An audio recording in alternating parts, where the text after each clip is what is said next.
Welcome to the show, Living with Climate Change. Today's show, we're going to look at some just basic environmental science that relates to climate change. I've named the show, Does CO2 Cause Abrupt Climate Change?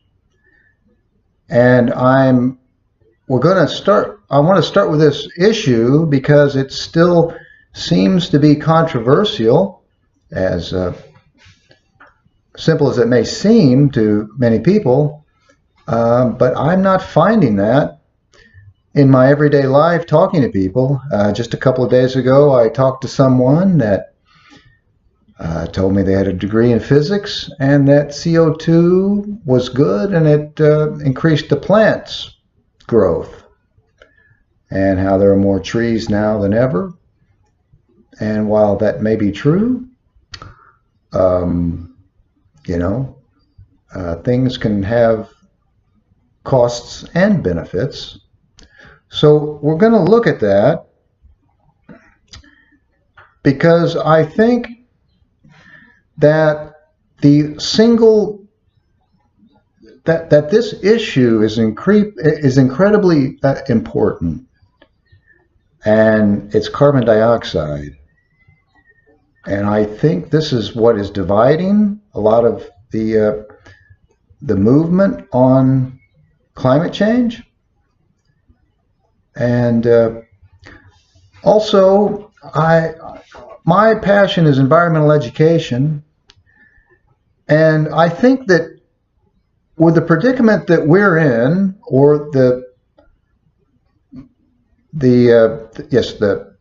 situation we are in our development, human development, I think that everyone should have a basic understanding of the planet that they live on, and the environment, and the atmosphere, and these things. And I also find them very interesting, and I hope you will too. And I think as we learn more about the environment and nature, that we will appreciate it more.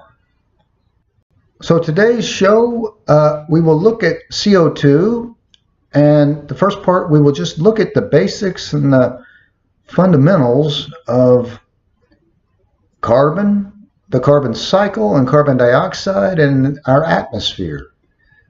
And then we will look at some of the controversies of it in the science and in the policies. Now, why is CO2 such a big issue? Well, I think everybody knows, but let's start with that our world, our civilization, is in what is called carbon lock-in, and meaning that all of our infrastructure, our agriculture, our electricity production, our fuel, our industry, are all heavily dependent on fossil fuels. And the use of fossil fuels emits a lot of carbon because they are carbon-intense substances. And even with all the interest in renewable energy and our transition out of this carbon lock-in, we still have a planet that is running 90% on fossil fuels. So that is where we're at now, today. So let's just look at some the basic fundamentals of how the Earth works and operates. You may remember from your high school science class about the three major cycles of the Earth: the nitrogen cycle, the water cycle, and the carbon cycle. So we're talking about CO2. Let's look at the carbon cycle. And so that the carbon cycle, maybe it's, with all the fossil fuel burning, it's maybe been knocked out of balance, we could say. But it has changed, and quite quickly. Let's just look at, so most of this is fundamentals and it's not controversial. Let's just look at a few facts concerning carbon dioxide. Let's go back about 10,000 years. No reason to go back any farther. And we have pretty accurate evidence, I don't think it's contested, about carbon dioxide that far back, from climate proxies, which are tree rings and ice cores and other ways they measure it, and they put that together and they get estimates of what was going on. But it's believed that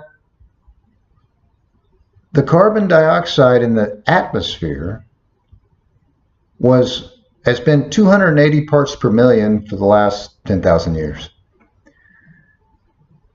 So the planet has adapted to that, its ecosystems, and that's the carbon, part of the carbon cycle. That is, it changes, of course, but that's what it's used to. And so human development has increased that. It is now 400 parts per million, and that's quite an increase percentage-wise. So let's look at the effects of that. So what we are worried about are the effects that is having on the atmosphere. Now, let's look at the atmosphere, just basics of it. Let's look at Earth's atmosphere.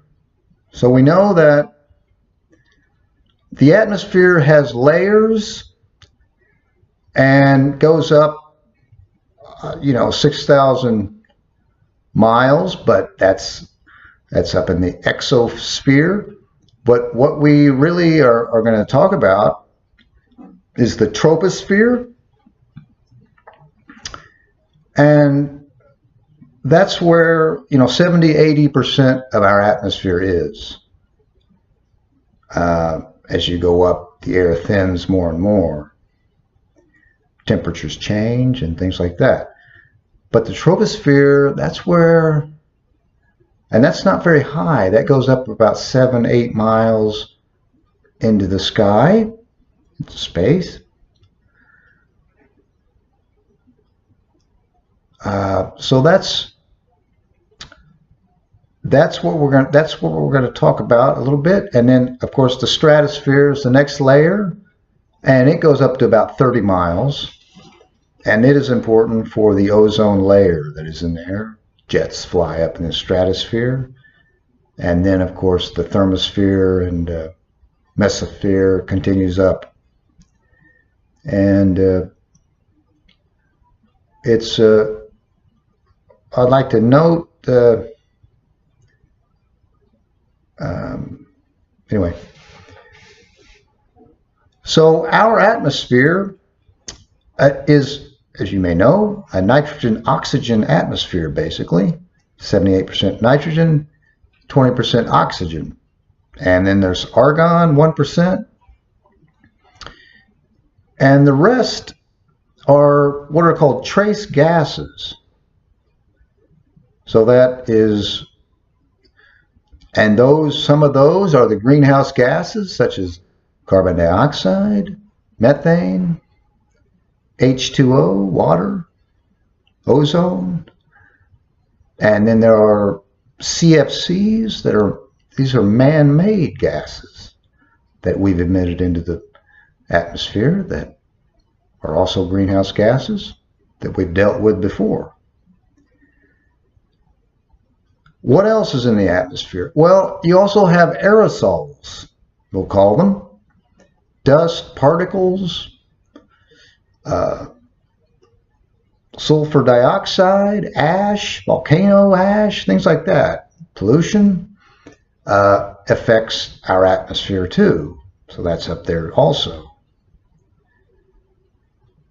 So that is our atmosphere, and it is a fragile atmosphere. To put things in perspective, say the planet was a basketball, and the troposphere, it would be like a plastic, just a saran wrap plastic cover around a basketball, is about the thickness of our atmosphere. So I think that's, you can see that it is quite fragile. It is quite I would say, a fragile thing. It's the reason that we have life on this planet and other planets don't have it. And so I think it's important that we understand that, what it is, when we talk about CO2 and the future of our development. Now, like I said, that is our atmosphere, and without it, it's a frozen planet. But obviously, we're not worried about that at the moment. So that's, I hope, I'm just trying to build a foundation so we can fully understand this. And just an interesting thing is what is outer space? So as you go up, what does that contain? Well, it's kind of interesting that it is a vacuum. When you just go out of our short atmosphere, and it is mostly helium and hydrogen gases and radiation and cosmic rays and all kinds of things. Quite interesting. So I've explained the atmosphere, what it is, and I'm not too good at graphics, but I'm going to put in a famous picture that I love that is from NASA, and it's called Earthrise. And I think that I think it's after we talk about this, and then you look at that picture, I think it's quite a dramatic effect. So let's look at that right now.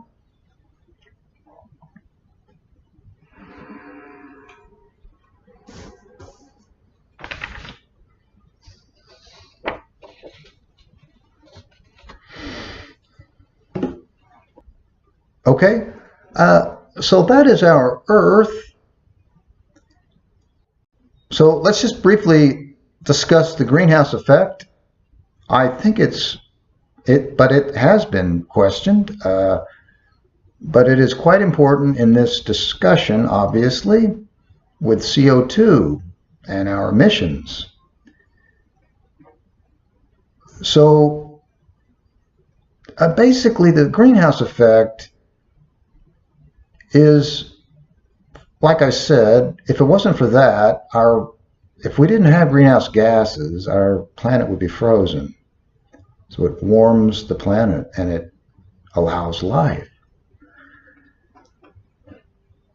So you have solar radiation comes from the sun, and it has short wavelength, and a short wavelength radiation goes through the atmosphere. Now it heats up the Earth, and the Earth emits long wave radiation. And long wave radiation starts to go out of the atmosphere from thermal radiation, the heat of it, leaves the atmosphere in a different form, different spectrum, and it is blocked or it is dissipated. Some gets through the atmosphere and goes on, but most stays in and is radiated back down to the earth. Now, it's because of these greenhouse gases that long wave radiation is absorbed and blocked and diffused. So, and we know that. We know that carbon dioxide and methane, these molecules do this. And if you increase the amount of molecules up there, less will get out. And then obviously the earth will heat up. I mean, it's a little bit like you park your car in the parking lot in the winter when the sun's out, and maybe you've been working all day, you go out there and it's warm. It's kind of what's happening. It's different, but it's similar. That's just an analogy. So I don't know, that doesn't seem that you can deny that. I think this is all basic science that is not contested. Now, just to make it interesting, let's look. So we know that the Earth is a very unique planet. It's the only planet we know that has life. That's pretty amazing, isn't it? So let's compare, just to prove that carbon dioxide and the greenhouse gases, what they do. Let's actually compare. Let's look at real world examples and see what happens. Meaning, let's look at other planets in our solar system and how let's look at their atmospheres and how they are reacting to the sun, which gives us all life. So let's look at the moon. Now, it is said to have no atmosphere, but it does. It has a different type of atmosphere than Earth. It has argon and helium and neon and sodium and potassium and all these things. But these are not greenhouse gases. So what is the weather like or the climate like on the moon? Well, it depends on if the sun is, what side of the moon you're on. If you're on the dark side of the moon, it might be 250 below zero Fahrenheit. And in the sun, in the daytime on the moon, it goes up to 250 degrees Fahrenheit. So it's just a little to show you what the atmosphere does on planets. Now we know that. NASA knows this, and they've studied it.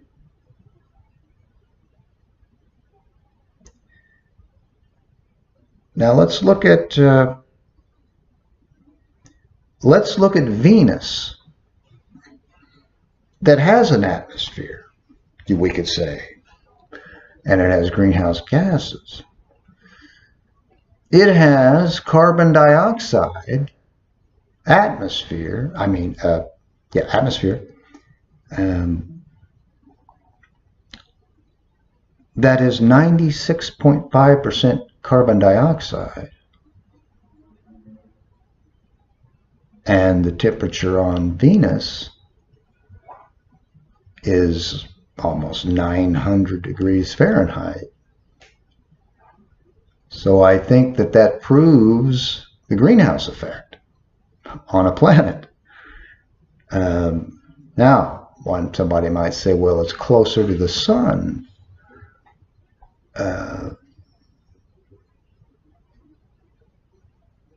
Than the moon or the earth. That is true. Venus is closer to the sun than the earth. So they might say, well, that's why it's hot, because it's much more closer. Earth is maybe twice as, not quite around twice as far away. But let's look at another planet that is closer. Mercury is closer than Venus, about half the distance. And it has not really any atmosphere, kind of like the moon. So we have Mercury that's much closer to the sun than Venus. And what's the temperature on Mercury? It's about 300 degrees Fahrenheit, not 900 that Venus has from a highly carbon dioxide atmosphere. So it's just an interesting way of getting a grasp on our atmosphere and how fragile it is, and how lucky we are that we have this atmosphere. And we should appreciate it and listen to scientists and people that know about this when they say that it could be damaged.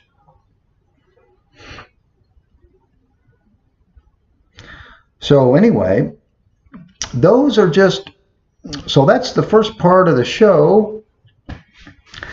I hope I didn't bore you, but I think those are interesting facts and fundamentals of our planet. It conveys how unique our planet is and how important the atmosphere is, particularly greenhouse gases and the concentration of greenhouse gases to allow this type of natural world that we have. And this is what this is about. That's why CO2 is so important. Now there is methane also, and CFCs and a few others, but by far the most accumulating is carbon dioxide, and there are fears of methane naturally coming out of the Earth into the atmosphere that are quite powerful, but we don't have a lot of control of that. So those are, like I said, I don't think those are contestable facts. If they are, I mean, maybe I'm wrong, but let me know. I don't think I think this is pretty basic stuff, and it shows that we need to think about what we put into this atmosphere. Now, those are, I think it's obvious now. So that's the first part of the show. Just basically presenting that. Things that we're quite sure of. Now, what are we unclear about? So we know that I can't imagine anybody wanting to put CO2 into the atmosphere, so we don't want to do that. Now, what is unclear?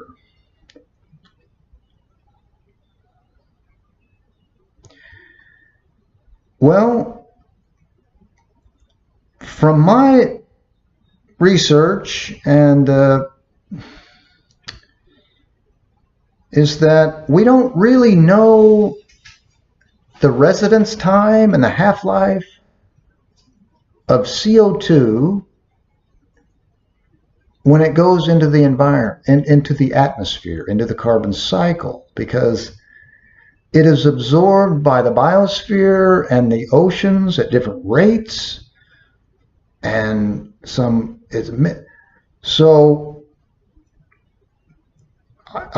is something that we're not absolutely sure about how the carbon cycle will play out when you put all this CO2 into the atmosphere. Because in the future, and we don't know the future. We don't know what we're going to do, what kind of emissions we're going to have. There could be carbon sequestration, and the carbon sinks could change on Earth. So these things, it becomes not as evident and clear cut, I think, as what I just explained about our atmosphere, the things we know about it. And so why is that? So like I say, we don't really know. They have models. The IPC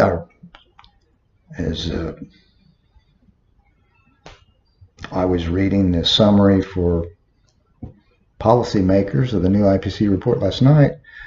I read the old IPC report, and the new one's not that much different, but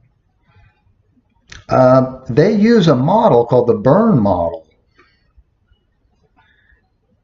that attempts to estimate how much CO2 will leave the atmosphere. And so whenever there's models, I'm sure everybody can agree that it's not completely sure about what's going to happen.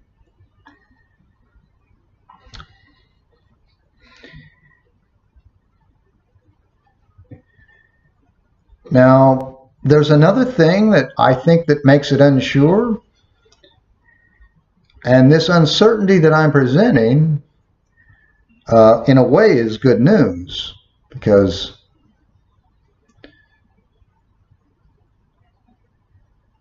I think anyway, I won't say anything on that really yet, but there's another thing that I think people don't know that may cause some uncertainty on these projections. And before I go on, I'll say, if you read the IPC report, there's a lot of, they don't say things flat out, this is the way it's going to be, period.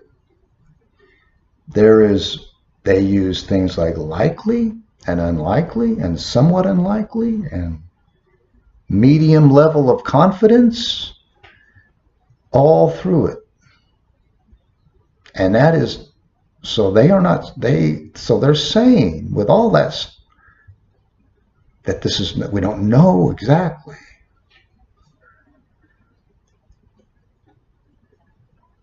So what's something else that would make this unclear? Well, I think that, I don't know if I said this before, that when you put CO2 in the atmosphere quickly, as we are in this experiment we're doing, that the temperature change is not linear, it is logarithmic, meaning that there's a a diminishing return as more and more goes in. They think this. I think this is I don't think this is, I think this is in the IPC. I don't think anybody, that doesn't save us from, you know, skyrocketing temperatures, but meaning that each molecule of CO2 warms and reflects less and less. Now that could, so that's an uncertainty that we don't know that. I mean, so that makes it uncertain, first of all, how the whole carbon cycle works and how it will work, and all the variables and these effects.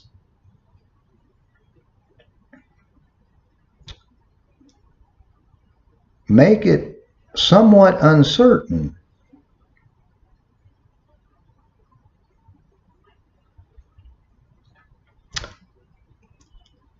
And remember that not all the CO2 that we emit goes directly into the atmosphere. It goes in the oceans and biosphere.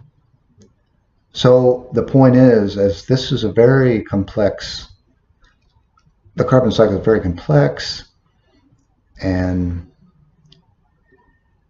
meaning that the way I see it is just, it makes it unaware, so we're not sure. And why is that important? It's important because I think that a lot of people have given up. And they've come to the conclusion that there's no way that we're going to get a handle on this changing the greenhouse gas concentration that will change weather, will change the climate so much, so quickly, that the ecosystems don't have time to adapt.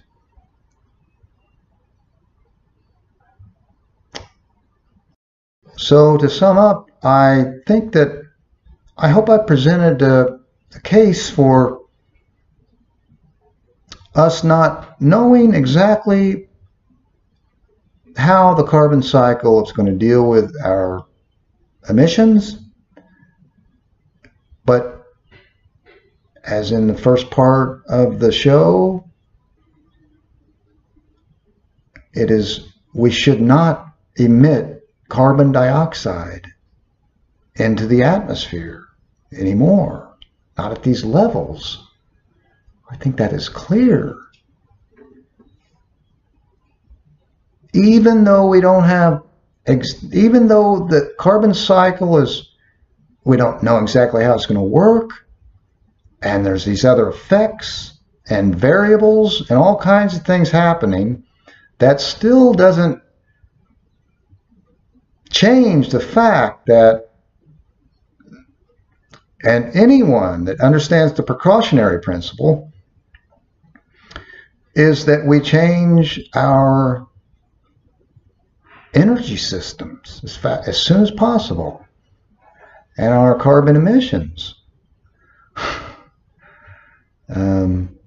So I hope that people will work towards this, and without being scared and feared of the future. Again, that's what we have to live. The show's Living with Climate Change, and this is the world we are facing.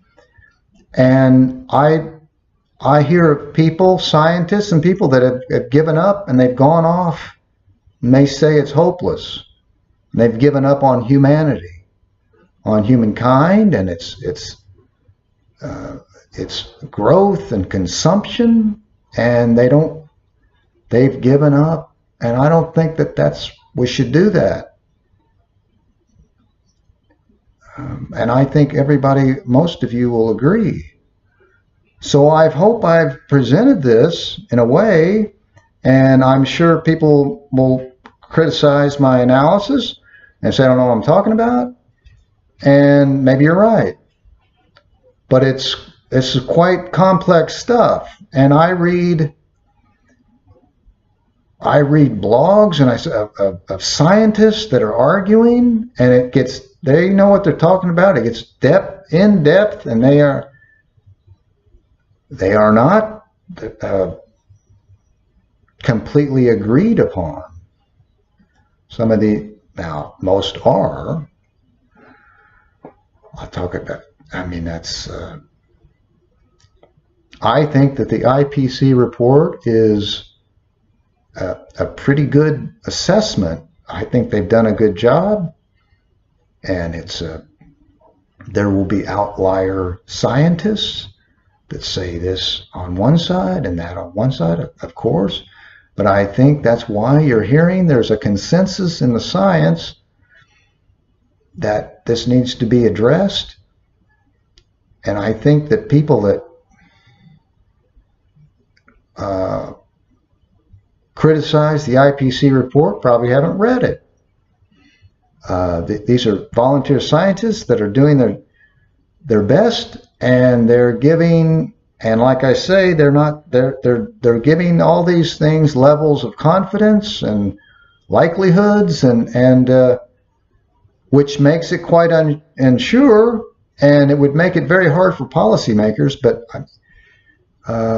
when you're dealing with the complexity of this, and people's businesses and so that's why I try to present this first part of this lecture on the fundamentals. I can't imagine anybody that knows that would not want to reduce carbon dioxide from emissions into the atmosphere. That doesn't make any sense. Unless you were starving and you're going to die if you don't. So I think we'll wrap it up here. And as you can see, this subject goes on and on and on, and we have so much to talk about and think about and take action as soon as possible on these things. So I hope you've enjoyed the show, and I always forget things. I re-watch these shows, and I think I forget stuff, but that's the way it's going to be. So until the next show, I hope you've gotten something out of it. You enjoyed it. We'll just continue the fight on finding out the truth. And okay, well, thank you for joining me, and I hope to see you again next time. Bye.